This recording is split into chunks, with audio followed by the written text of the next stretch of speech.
Hey everyone, thanks for joining me again, and today we have an integrated amplifier. And this one I am excited to show you because I do love this product. We have the SMSL A200, and I'd like to thank A for loaning me this unit for review. The A200 is a fully digital integrated amplifier, and it features a pair of Infineon MA12070P amplifier chips. And this design does not use a conventional DAC.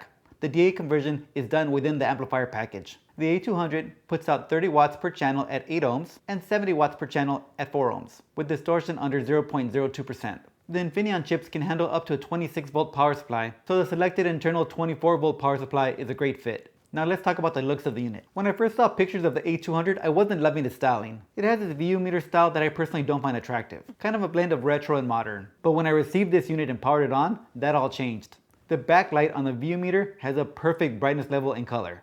With a soft yellow glow, it looks clean and elegant, while some other meters have LED lighting that's way too bright and unnatural looking. So back to the front, we have those two VU meters, followed by a LCD screen, and finally a rotary encoder with push button. I'll power it on so we can take a look.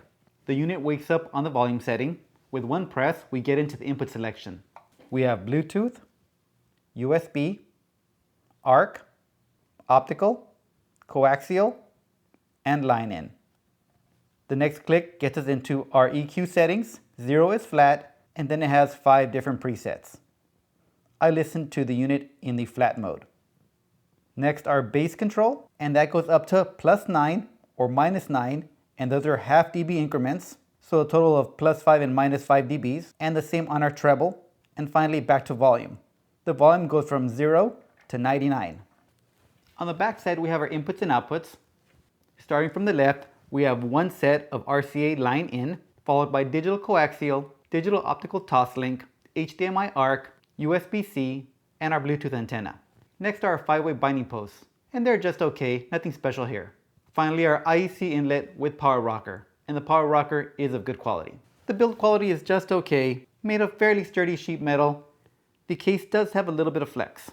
You do have vents on both sides for passive cooling. The A200 also comes with a remote control. You're able to do everything with this remote: volume up, down, mute, change the inputs, and change the EQs and tones. The A200 is capable of receiving 24-bit 96 kHz signals on the Bluetooth, digital coaxial, and HDMI ARC inputs. On the optical toslink, you can get up to 24-bit 192 kHz. DSD is not supported. This is PCM only. I did try sending over a DSD signal, but I didn't get any playback. I tested the SMSL A200 in 2 ways. First, sending a digital signal in via toslink from my Cambridge Audio 851N streamer, and secondly, sending in an analog signal into the line-ins from a few other DACs.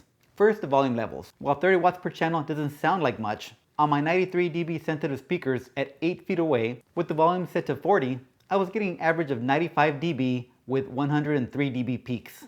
I went up to 50 on a few tracks and got peaks of 108 dB. And I could have gone a little higher, but I didn't want to wake everybody up in the house. It was around 11 p.m. If you have less sensitive speakers, this amp might not be a great pairing, but I say you be safe with 88 decibel sensitive speakers or higher. Next, and this is why I'm excited about this product, is the sound quality. The sound of this amp is right up my alley. It combines the sound characteristics of 2 of my favorite DACs, the topping D70 Pro Octo and the topping D90 Mark III Sabre. In the vocal range, you get a very natural and organic sound. The first thing that I noticed was the lack of digital glare. The sound is relaxed and laid back with a very nice soundstage, like the D70 Octo, but it couldn't match the Octo's grander scale. You definitely get wider and deeper and more holographic with the Octo. I still got about 2.5 to 3 feet of depth, so while not as deep as the Octo, within that space, the layers were separated well. I could hear instruments and vocalists on different planes. As for the bass, here's where the A200 reminds me of the D90 Mark III Sabre. Very controlled, super grippy, and very textured. Of course, not at the level of the D90, and doesn't have the D90's soundstage detail and clarity, but that's a $900 DAC. The imaging on the A200 was closer to the Octo, kind of a larger, vaguer location, whereas on the D90 it's pinpoint accurate. But I do think this is partially of what gives this unit its laid-back feel. I was listening to Frank Ocean's Essential playlist on Tidal, and on Novocaine, there are these bass notes that drop in like a thump, and I can hear and feel the grip and texture through the whole note extension. As for the highs, they did seem a little rolled off on top. So I went into the treble control and added 1.5 dB, and that woke up my tweeters.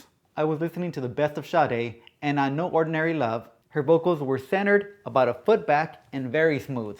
She was right in the music. I switched to By Your Side, and on that track, her vocals were a little bit more forward, but not popping out at you like you get with some of the ESS DACs. So I think this is why I really love this amplifier here. It gives me the best of two of my favorite DACs, and very impressive for its asking price of $269. Now the second way I listened to the A200 was connecting my SMSL SU1 to the line-in input.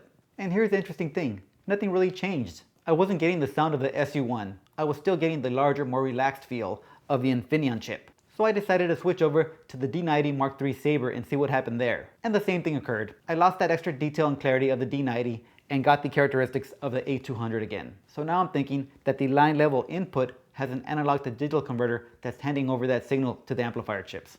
And I think that makes for an easier decision when buying this amplifier. You don't have to worry about buying an additional DAC, as it probably won't make much of a difference on this unit.